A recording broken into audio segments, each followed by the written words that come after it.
Olá pessoal, tudo bem?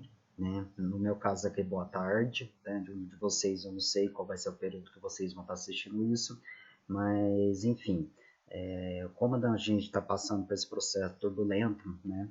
Não sei quanto tempo isso vai demorar, pode ser alguns meses, alguns anos, né? Tá um surto aí que a gente meio que desconhecido para a maioria de nós, mas eu vou tentar ajudá-los da melhor maneira possível. Não sei se essa videoaula vai ficar boa, mas eu espero poder ajudá-los para que vocês não fiquem parados, tá? Não fiquem meio que estagnados, que vai que um momento a gente volte e tem que retomar tudo isso. Então, não deixem de fazer as atividades, vejam videoaulas. Eu vou estar postando minhas aulas em PDF, bem mais descritivas. Vai ter atividades lá na Google Sala de Aula, né? E qualquer coisa que vocês precisarem, entre em contato comigo, né?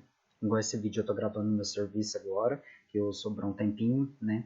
E eu vou estar realizando em algum período com vocês com esse vídeo, tá? E qualquer dúvida, escrevam para mim, tá? Me escreve alguma coisa, tira dúvida, conversa. Vamos tentar fazer alguma coisa mesmo à distância. Eu sei que muitos não têm muita afinidade com tecnologia, eu também não. Estamos nos adaptando, né? Mas vamos tentar fazer o melhor. Os professores estão realmente dando o seu melhor, dobrando carga horária. Vamos tentar compreender isso tudo, que não está sendo fácil para ninguém. Então, beleza. Vamos lá. Esse tal de meio ambiente. Isso é uma coisa que nós já vimos falar na aula passada, o antigo professor também. Então, meio ambiente, ele engloba as seguintes questões principais. Ah, isso mesmo. Tudo aquilo que nos rodeia. A definição de meio ambiente mais a grosso modo. Aprofundando um pouco, nós percebemos que meio ambiente tem sua raiz estreitamente ligado, tá? A questão da dependência, né? Principalmente com nós. O meio ambiente é resiliente. A maior parte das vezes, quando a sua agressão não é muito intensa.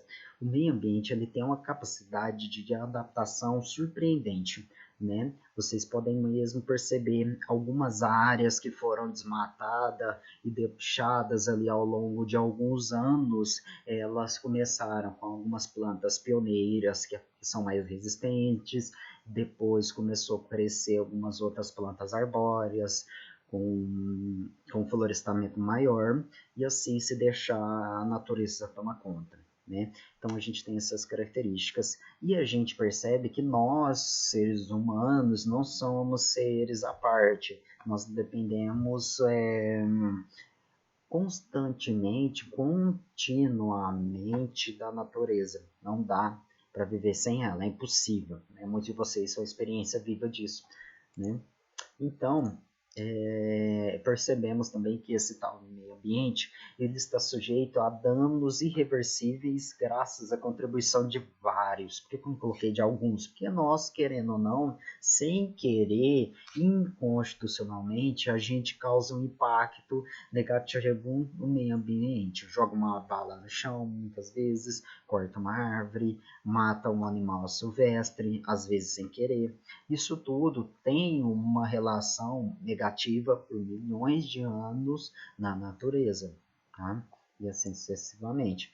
E temos também que o meio ambiente tem sua raiz estritamente ligada a fatores ecológicos. Como assim? Fatores ecológicos, coisa que nós já vimos falando, tá? Que é essa questão da ecologia, é a interação entre organismos no seu meio, tá? É como se fosse essa relação de ajuda, comunhão, atividade contínua entre a troca da natureza junto com seres vivos. E não os vivos, né, que a gente considera os que compõem a natureza vindo de atributos físicos e químicos, rocha, água, ar, entre outros, né? Não são separados. Né? Então, o que a gente tem? nós temos que ecologia é o estudo do meio ambiente enfocando a inter-relações, entre relações diferentes entre os organismos, tá? E o meio que eles vivem, o meio circundante. Então, o que é que nós temos? Nós temos que um indivíduo que tem a capacidade de reproduzir como outro indivíduo, tá? E gerar uma prole fértil, é o que? Espécie, tá? E um conjunto de indivíduos da mesma espécie habitando um determinado território, uma determinada área, população, tá? E várias populações diferentes habitando um determinado território, nós chamamos de comunidade. E isso tudo compõe o nosso ecossistema terrestre. A gente não está falando de ecossistema aquático, tá? Então, o que, que nós temos no ecossistema? São vários organismos interagindo entre si, tá? Realizando algum tipo de conexão entre eles, um gerando benefício, o outro aproveitando de benefício de outros, e assim sucessivamente. Então, nada é desvinculado, tudo em conjunto, tá? Pessoal, aí eu pergunto para vocês já devem ter ouvido falar essa questão de sustentabilidade, né? Acho que o professor também deve ter falado um pouco sobre isso. Eu quero que vocês pensem um pouco o que é sustentabilidade, sustentabilidade, o que é sustentar algo, tá? É você estar apoiado em algum alicerce que o equilibra. Sustentabilidade tem a ver com equilíbrio. Então, qual é a definição mais clara de sustentabilidade? É você tem que equilibrar. Agora vamos pensar isso na vertente ambiental. Por que tem, em meio ambiente tem que ter sustentabilidade? Tá? Como assim? Né? Por quê? O que é isso? Né? Por que tem que ter sustentabilidade? Vamos pensar em algumas coisas do passado. Tá? Por exemplo, antes de 1960, na lista se a gente pegar no século XVIII, nós tivemos a famosa, conhecida Revolução Industrial. O que foi o ápice no meio ambiente nessa época? Poluição, onde começaram a queimar carvão, né? Começaram a surgir as locomotivas, as máquinas a vapor, né? Das fábricas, as chaminés, porque as pessoas começaram a migrar para centros urbanos e eles sentiam frio. Lógico, Inglaterra, naquele local ali, uma região muito fria em determinados momentos, e as pessoas necessitavam de carvão, entre outras coisas. Como você obtém um carvão? Corte de árvores.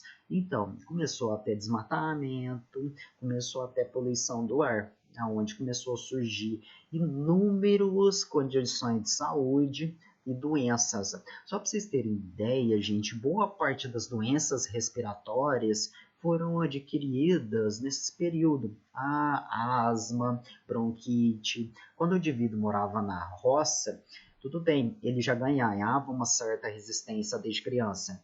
Porém, quando os indivíduos migravam, tinham os filhos naqueles cortiços, naqueles lugares onde tinham um aglomerado de pessoas, começaram a proliferar inúmeras doenças. Eles começaram a conviver com porcos, aí começou a aparecer a tungise, que é a pulga, né?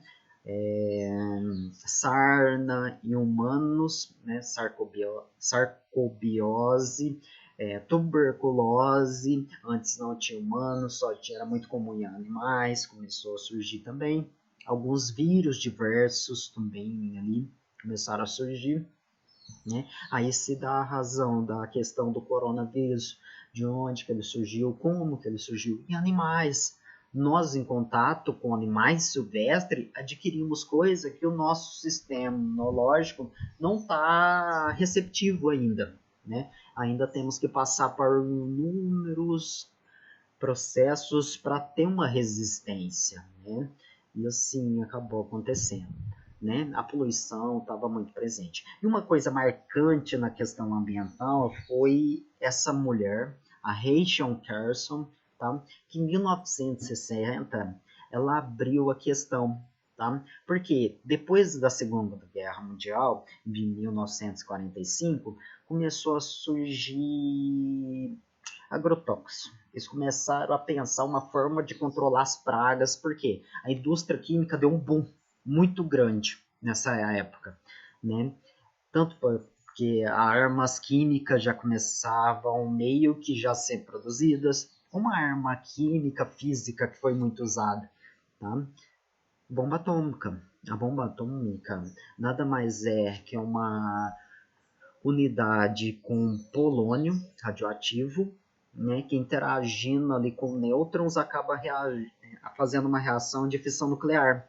Plum, uma reação em cadeia que gera calor. Né? Então é um fenômeno físico que gera um efeito físico. Tá? Certo? Então, ela, observando essas condições da época de 1900, depois da Segunda Guerra Mundial, 1943, 1945, o que estava acontecendo com o meio ambiente, tudo. Em 1960, ela relatou isso tudo num livro, que agrotóxico, tá? Principal deles, DDT, né? O dicloro, difenil, diclorchloroetano, tá? O DDT, tá, gente? Esse agrotóxico, ele persistiu aí, principalmente para matar aedes, né? Esses insetos que incomodavam, principalmente a lavoura também. Porém, contudo, esse inseticida não matava apenas insetos, a galera não sabia a reação disso a longo prazo no corpo. Então, em mulheres grávidas, causava teratogenênia. Teratogênese seria o que? É o estudo dessas malformações fetais.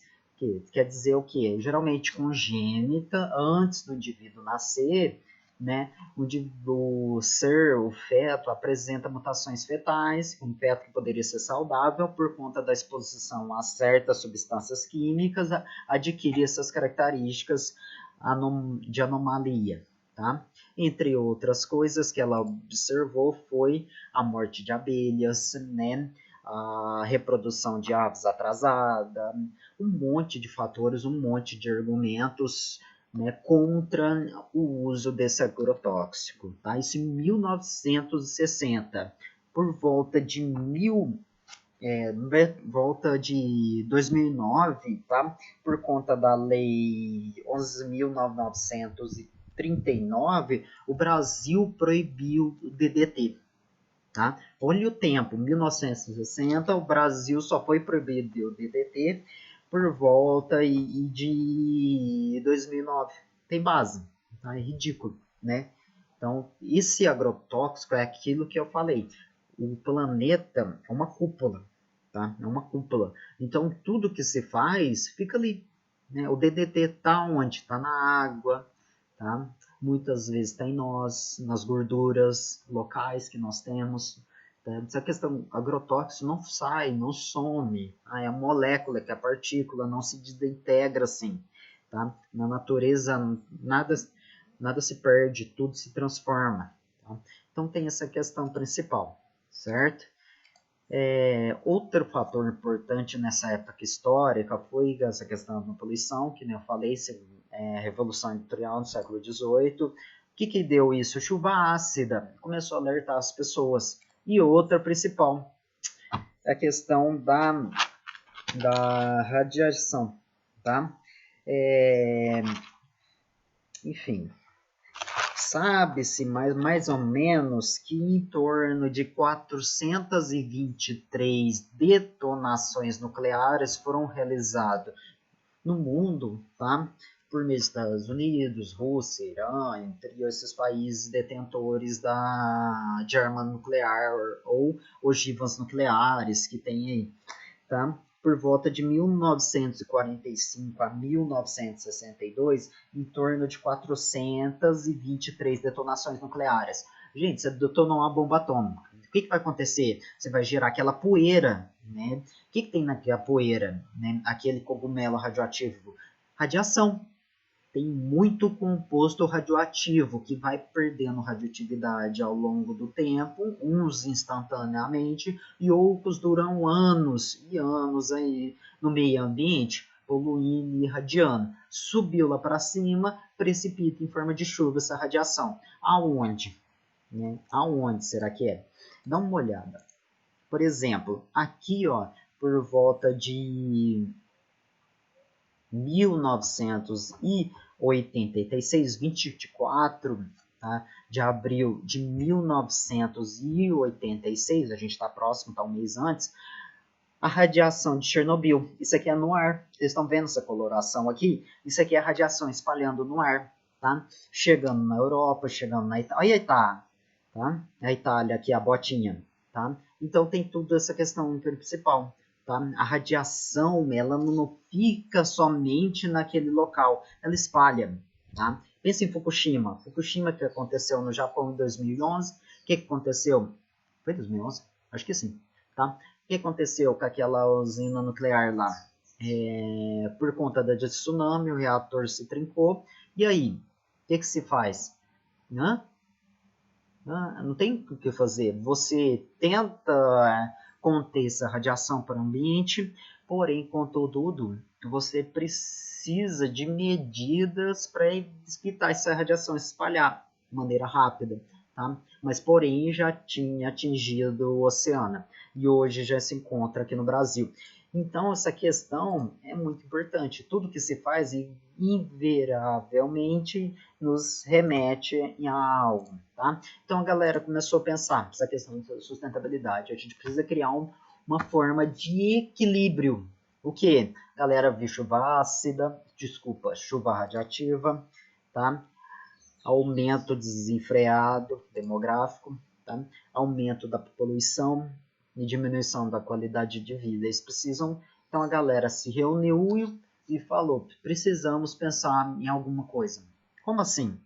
Então, o que eles fizeram? Conferência de Estocolmo, tá? Em 1972. Eles juntaram toda essa problemática ambiental da época e pensaram, falou, não, precisamos fazer alguma coisa. Por exemplo, juntou os países desenvolvidos, Estados Unidos, e os países subdesenvolvidos, tá? Que somos nós, aqui, parte da América Latina, alguns países do Oriente, tá?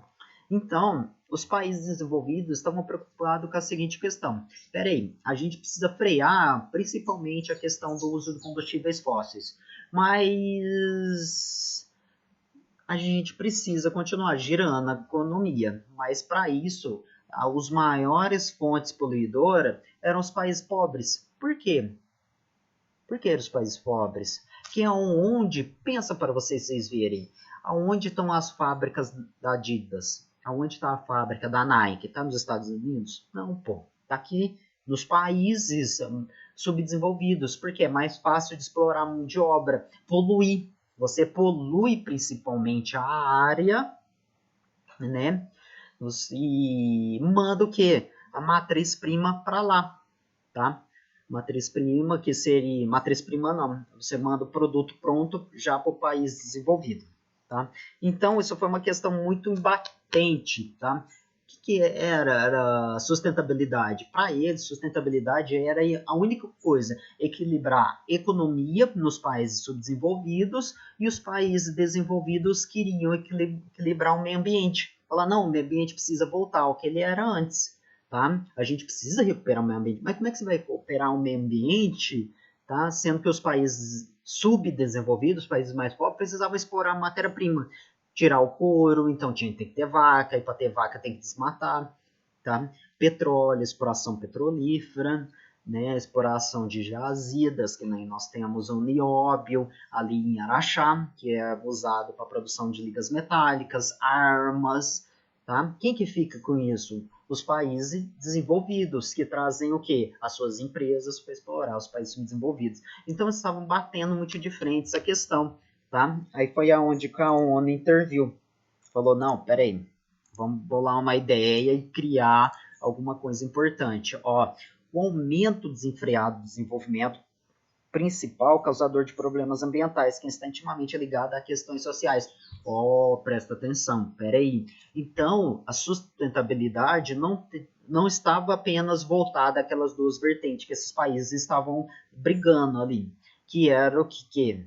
Econômica e meio ambiente. Econômico o quê? Você precisa desenvolver de uma maneira consciente, levando em consideração o quê? O meio ambiente. E o meio ambiente ele tem uma forma de se recuperar disso.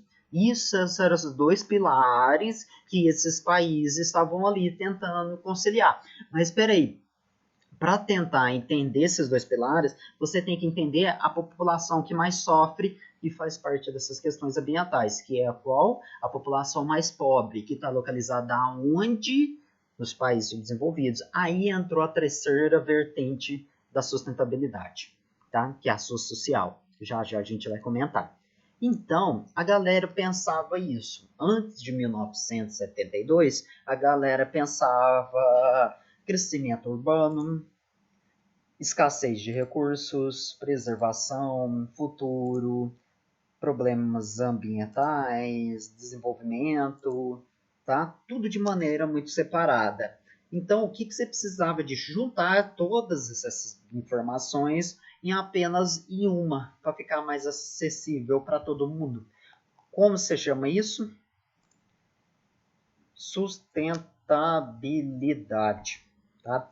Então, pensando em todas essas vertentes, esses processos, você precisava juntar isso tudo numa informação só e coerente. Chamaram isso tudo de sustentabilidade. Então, o que é sustentabilidade? Não se esqueçam disso. Sustentabilidade tem 3 vertentes. Anotem isso aqui. São 3 vertentes. Quais são? Ó, primeira vertente, ecológica. Como assim ecológica? O meio ambiente ele tem que achar uma forma de se recuperar depois de ter sido explorado. Por isso que tem a questão sustentabilidade ambiental, que está muito na moda, tá? Você tira uma árvore e planta duas. Tem as madeiras de lei. Vamos utilizar recursos sustentáveis da natureza. Vamos aproveitar super litro, entre outras coisas que o meio ambiente está acabando, tá? E a questão econômica desenvolvimentista. Como assim? A questão econômica diz a respeito ao seguinte: a gente precisa gerar economia. Só que, porém, a gente precisa proteger o meio ambiente. De que forma? Essa é uma das grandes questões da sustentabilidade. Como que você gira economia explorando menos o meio ambiente? Tem forma, sim, tá? Investindo em agricultura popular, tá? Investindo em meios de reflorestamento e preservação de nascentes, melhorando o nosso código florestal, que é ridículo, tá? Então, tem inúmeras formas que você consegue trabalhar de uma forma sustentável, girar, vamos dizer assim, a economia, né, e ser rentável para o país. Outro fator que entrou em 1972 pela Conferência de Estocolmo, depois de muitas brigas, e no Rio 92, foi a vertente social. Tá? Por quê? Pobreza tem uma relação direta com os problemas ambientais. Tá? Porque eles não têm acesso à informação muitas vezes. Tá? Então, muitos acham que os recursos naturais são finitos. Tá? A maioria, nem todos. Muitos acham, por exemplo, que se jogar lixo ali naquele rio, tá? Ele vai se dissolver. Né? Falta consciência, conscientização. Quem faz isso? Educação, pô. Tá? Base. Quer mudar alguma coisa? Muda a base. Muda a educação do seu filho quando é criança. Não adianta você querer mudar quando é adulto. Fica difícil. Porque ele aprendeu que jogar lixo no chão não vai fazer diferença alguma para ele. Então, se ele crescer com isso na cabeça, não vai mudar. Então, muda de baixo. Então, quer ter essa questão, começa a mexer na base. Tá? Então, o que é essa questão da oh, meu Deus, sustentabilidade? Que isso? Tá? Pensa para vocês, o que é equilibrar esses 3 fatores principais, esses 3 alicerces? Ecológica, econômica e social. Como se equilibra isso? Como você diria? tem que haver desenvolvimento, mas porém você tem que ter um equilíbrio esses três fatores. Você tem que ajudar a população local. Você não pode simplesmente cortar a produção porque está poluindo o local sem dar uma outra forma de renda para aquelas pessoas que dependem disso, tá? Vocês mesmo viram a crise em Franca que passou a empresa calçadista.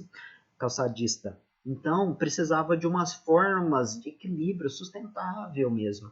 Pô, recicláveis, tá? Material recicláveis. O Brasil, ele recicla muito pouco do seu material e gera uma economia, turismo, entre outras coisas. Tem como investir? Tem muita coisa, tem muita alternativa que pode gerar economia e muito mais do que você ficar explorando, destruindo o meio ambiente. Pesquisa, investe em pesquisa, tá? A galera prefere desmatar do que investigar as plantas, fármacos em plantas, fitoterapia. Gente, tem fitoterápicos na natureza que tem cura contra diferentes tipos de câncer e o pessoal não estuda, eles preferem desmatar, porque segundo eles a pecuária é mais lucrativa. Então tem muita coisa que dá para fazer, tá? Então, o que nós temos? Possui várias definições, sustentabilidade é complexo, tá? Então, sustentabilidade quer dizer o seguinte, tem que ter desenvolvimento, mas que esse desenvolvimento seja de maneira consciente, levando em consideração aquelas três vertentes lá atrás. Consciência, desculpa, deu um relâmpago aqui. Meio ambiente, que seria ecológica, econômica, desenvolvimentista, tá? E a social. Então, essa questão da pobreza é muito complicada, porque só no Brasil, gente, um país com mais de 200 e quase 280 milhões de pessoas, nós temos aí 17,4 milhões de pessoas que vivem em condições de carência, tá? Carência, eu digo, menos que um salário mínimo. Então, é uma coisa complicada, tá? Temos aí 49,5 milhões de crianças no período de 2006 que vivem com menos de um salário mínimo. Como é que você vai dar uma educação digna, né, sem ter o mínimo ali de condições de sobrevivência? É complicado, né? Então tem tudo isso, né? Pobreza está entre as principais causas desses problemas ambientais por conta da exploração, tá? Se você está passando fome, o cara te fala, vai lá e corta aquela árvore que eu te pago tanto, você vai. Então tem tudo uma questão complicada sobre isso, né? O Brasil ele precisa mudar muito essa questão, tá? Econômico, desenvolvimentista, meio ambiente, esse fator social. Precisa pensar nesses pilares mais, né? O Brasil ele tem potencial, né? Hoje nós somos quase 117 milhões de pessoas aqui no Brasil que tem algum problema relacionado com a questão financeira, tá? São 14 milhões de desempregados, gente, é muita coisa, tá? Entre eles jovens, tá? Então a questão da pobreza é muito séria, né? Nós temos aí que vivem de catadores de lixo, nós temos mais de 140 mil, provavelmente na Grande São Paulo, então tem muita coisa a gente vai discutir mais para frente, tá? Principalmente quando a gente falar de resíduos sólidos. Então, um dos fatores que criam atraso do desenvolvimento sustentável é a cultura desenfreada que não trabalha direito com essa questão da educação ambiental, né? Isso é uma coisa que falta nos recursos midiáticos, de mídia, né?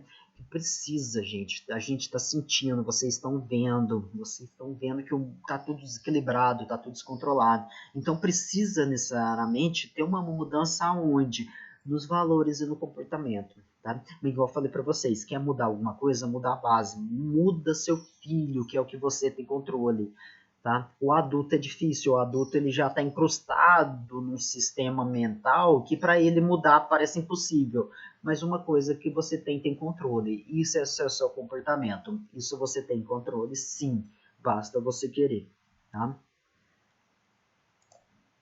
Então, gente, o desenvolvimento sustentável supõe o quê? Uma mudança intelectual e moral. Estudar, entender, gente, esses processos ambientais.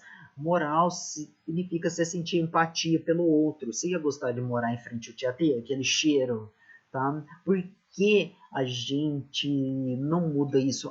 Se eu plantar uma árvore não vai mudar o mundo, mas você já está fazendo alguma coisa, você está fazendo a sua parte. Então, isso é a questão essencial, moral, é sentir empatia pelo outro.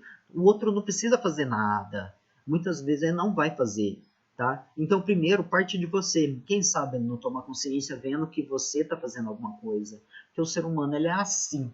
Se você colocar um jogador de futebol plantando uma árvore, todo mundo vai plantar. Se o cara pintar o cabelo de cor de rosa, todo mundo vai pintar. Boa parte das pessoas que admiram essa coisa aí. Né? Então tem tudo isso, tá, gente? Acho que falta um fator disso, de divulgacional, tá? Em cima dessa questão principal. Tá? Então, afinal de tudo, por que sustentabilidade é importante? Olha, se a gente continuar, a cada ano, cerca de 120 milhões de pessoas vão adentrar o mercado de consumo. Como assim? Cada ano, 120 milhões de adolescentes, adultos, tá? Vão chegar ao mercado de consumo, até crianças, tá? Vão estar indo participando desse consumismo desenfreado, ao qual a gente está aí sustentado, tá? A gente, pessoal, a gente consome mais do que. Desculpa, a gente produz muito mais do que a gente consegue consumir. O Brasil está entre os países que mais desperdiçam comida no mundo, tá? O Brasil ele tem um programa assustador de não reaproveitamento de comida, tá? Que devia, né? Isso me lembra uma frase muito interessante em momentos de crise, né? O Daniel, acho que se não me engano é isso mesmo, Josué de Castro, 1961. Eles fala uma frase muito interessante. O mundo ele se divide de duas formas, né? O grupo dos que não comem e o grupo que não dormem por medo da revolta dos que não comem. Ou seja, cara, você está passando fome, você faz de tudo, tá? Então, o Brasil ele tem uma divergência muito grande em questão social. As pessoas elas preferem pagar R$ 2.000 no celular, muitas vezes nem sabe de onde que veio esse celular, sendo que a boa parte deles, nossos celulares, eu falo até o meu, vem de mão de obra escrava, né? As pessoas não se param para perguntar se realmente isso é necessário. E passa 1 ano, 2 anos já troca de celular por conta daquela obsolência programada. Você troca de celular, muitas vezes não sabe por quê. Porque o sistema ficou ruim, não cabe tanta memória. Obsolência programada, ele tem um prazo de validade, 1 ano, 2 anos. Assim a maioria dos nossos celulares. E é ridículo isso, ridículo. Tá? Então é isso, tá, gente? A resposta para que o desenvolvimento sustentável se consolide, primeiro, é a resposta tecnológica. A gente tem que investir em ciência, a gente tem que pensar novas tecnologias sustentáveis para que a gente pare de usar esses recursos não renováveis, combustíveis fósseis, por exemplo. Tá? Uma mudança radical, tá? Principalmente no padrão de consumo vigente, tá, gente? Isso é uma coisa séria. Você muitas vezes não tem necessidade de consumir tanta coisa quanto necessita. Tá? Isso é uma coisa que precisa ter uma reeducação de consumo. Tá? Você não precisa sempre ter um par de tênis ou sempre ter uma camisa nova. Essas coisas podem parecer pequenas, mas lá atrás tem uma consequência absurda, tá? Uma consequência muito grande. Porque você vai acumulando, vai acumulando, vai acumulando, acumulando, depois você joga fora, sem ter usado uma vez ou duas. Tá? Então é bem complicado. E a principal resposta dela, que eu prezo muito aqui, é a consciência. Tenha consciência dos seus atos. Tá? Porque aquilo que eu falei, você não tem mudança no outro, mas você tem o que? Você não tem força em mudar o outro, mas você tem força em mudar a si mesmo. Mude seu comportamento e mostre isso para os outros, porque as pessoas elas usam você muitas vezes de parâmetro. Tá? Presta atenção para você ver, você sempre tem alguém. A maioria brinca, eu nunca vou dar aula, mas você é professor da vida todo dia. Muita gente aprende a bater porque vê bater. E muita gente aprende a amar porque viu o que é o amor e sentiu dentro de casa. Então tem muito disso. Tá? Então a mudança na consciência, nos padrões morais. Tá? Aí a gente vai conseguir ter uma resposta importante com essa questão. do meio ambiente. Então é isso, tá, pessoal? Façam atividade, tem atividade lá, eu vou disponibilizar esse vídeo logo logo, tá? E qualquer dúvida, eu estou à disposição.